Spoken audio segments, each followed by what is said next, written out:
Aside from what I'm about to point out, I want to mention that I have spoken with both the Polk County investigator as well as a Cedartown investigator, and they both promised me that they're very active in the case to this day.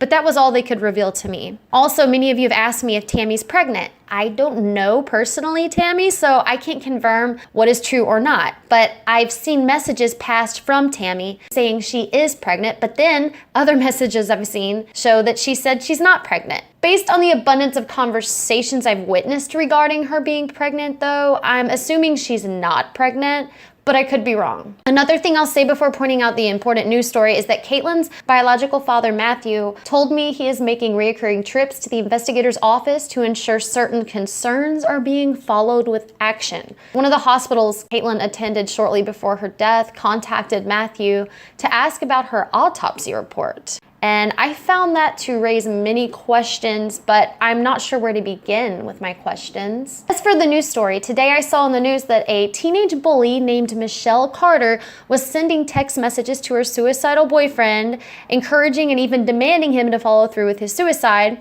and that today she was found guilty in a courtroom for those actions.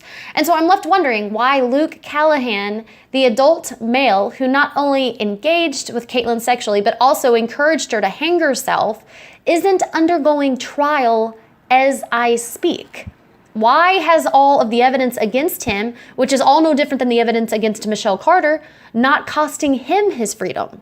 Michelle and her boyfriend were both in high school, and Luke was way older than Caitlin. In my opinion, that makes Luke's actions even more damning. I'm not sure if Polk County investigators are really walking the talk or not right now. Actions do speak louder than words, and I've yet to see any solid action against Luke Callahan. At the very least, he should be awaiting a trial at this time. It has been months since the amazing Caitlin Nicole Davis left the world.